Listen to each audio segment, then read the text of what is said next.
Notre parcours dans la découverte de la composition en photographie va s'étoffer dans de nouveaux chapitres, la tension dynamique. Dans la quatrième vidéo, nous avons évoqué l'équilibre des masses et comment le regroupement des masses, leur positionnement, peut influencer la lecture d'une image. Et si on parlait un peu de déséquilibre? Je ne suis pas en train de vous dire que ce qu'on a vu lors de la précédente vidéo est à oublier, l'équilibre de masse est toujours à rechercher, et celles-ci peuvent être de forces différentes, créant ainsi de la tension. Tout comme les masses présentes dans l'image interagissent, la relation entre chacune d'elles crée une dynamique, une impression de mouvement. C'est tout cela dont nous allons parler. C'est parti.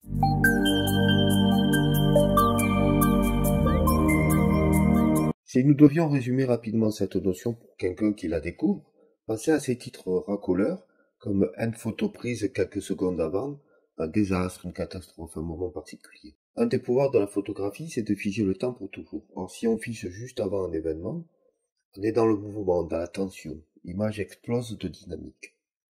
Ce qu'on essaye de faire ici dans cet exercice de composition, c'est de rajouter de la vie par le dynamisme qu'apportent des tensions indues par des lignes directrices contraires, par de l'anticipation de l'action par notre cerveau. Souvenez-vous, dans la vidéo sur les lois de la Gestalt, nous avons évoqué la loi de la continuité. Nous poursuivons naturellement la direction suggérée par un arrangement d'objets. Tout comme on pourrait évoquer le principe de la réification, l'esprit compense des informations manquantes d'une forme ou d'un contour parasité par d'autres données visuelles pour aboutir à un percept signifiant. Je sais, dit comme ça, c'est rude.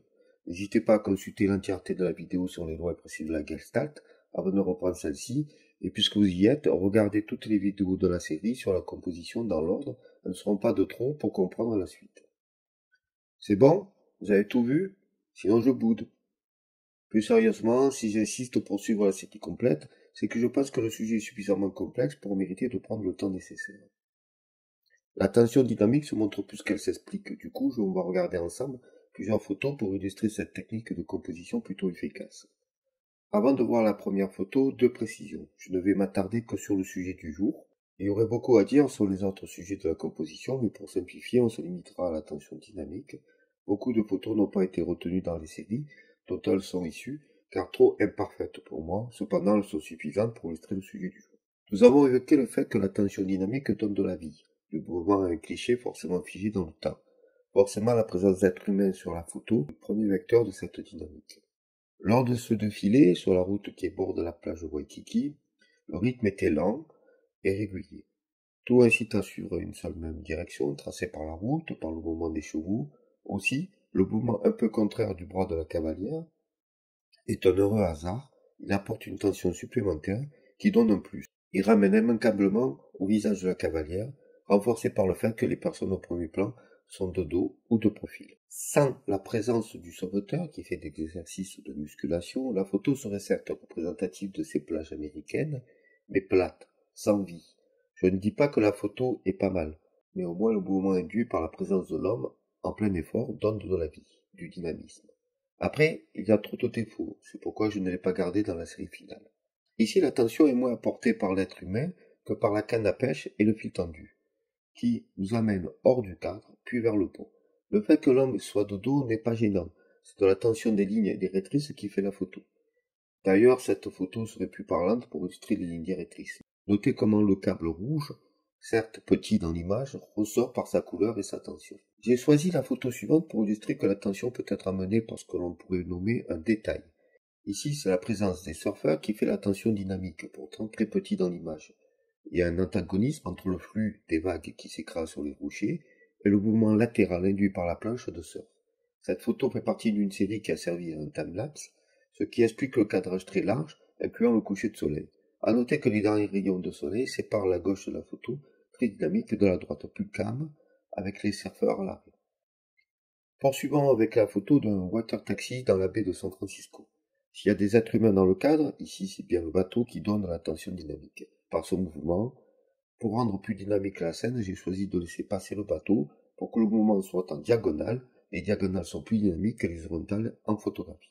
La photo du téléphérique de Juneau, en Alaska, est un classique, grâce à la cabine en tension dans les airs. Outre la tension induite par les câbles porteurs, j'ai opté pour un angle tout en torsion qui forme une diagonale par les arbres.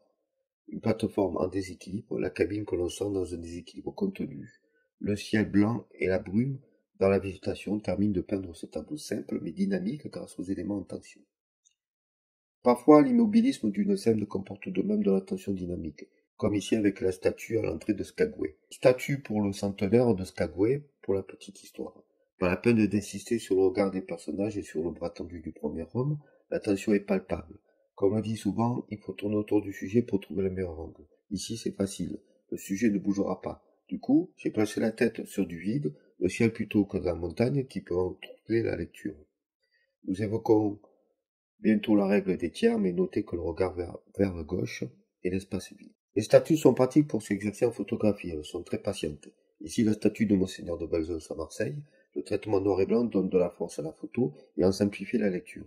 Ce n'est pas pour rien que les statues apportent de la tension dynamique, comme ici avec le bras tendu, car dans tous les arts, il faut ajouter de la tension quand on est figé pour toujours. Ici, j'ai joué aussi avec la lumière pour montrer de la vie dans l'image. Dans la série Mouvement qui donne dynamisme, le feu d'artifice est roi. Toute personne qui a assisté un jour à un feu d'artifice peut imaginer la scène avec toute sa force malgré le mouvement figé par la photographie. D'ailleurs, le mouvement n'est pas si figé que ça, car c'est une pause longue qui permet d'apprécier le parcours des fusées du feu dans le cadre. Donc ici, ce ne sont pas les tensions dynamiques qui manquent, la difficulté de la photo du feu d'artifice, c'est de trouver le juste équilibre dans leur nombre. Parfois, pour tendre, il faut tordre, si vous me permettez cette contorsion. Nous jouerons dans la perspective, bien aidé par la focale. Profitant d'une soirée astro au 14 mm, comme la lune était très présente, je prends la tour du mont Ventoux à l'ultra grand angle et en contre-plongée pour l'allonger, ce qui donne une tension indéniable et vient percer les nuages et gratter les étoiles. À noter la diagonale du terrain sur la gauche qui vient habiller la photo et rajoute de la tension. Pour terminer, deux dernières photos où l'homme n'y est pour rien dans l'ajout des tensions dynamiques, car la nature se débrouille souvent très bien. De retour sur la plage de Waikiki, notez la tension qu'amènent les palmiers penchés par mère nature. Au sol, les humains, limite silhouette, ne se détachent pas. C'est le contre-jour qui fait ça, mais volontaire. Je voulais mettre en avant les palmiers et leur mouvement d'ensemble qui ramène vers le soleil couchant, puis l'océan et la gauche de la photo, encore illuminée par le soleil bloqué par les nuages et les bâtiments. Nous terminons en retournant au Oahu à Hawaï, par l'exemple simple mais typique de tension dynamique apportée par les racines de cet arbre arraché de la terre, non au ciel. Le tronc coupé, puis les racines dans toutes les directions sont autant de tensions qui font l'image. Le traitement photo général ne me plaît pas totalement, trop de profondeur de champ pour faire sentir que le tronc. Les racines trop fouillis font que je n'ai pas retenu la photo définitive, mais l'idée est là. Voilà, ainsi se termine le chapitre sur la tension dynamique.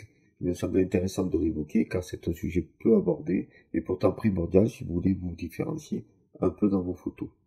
À bientôt pour tourner la suite de la série sur la composition.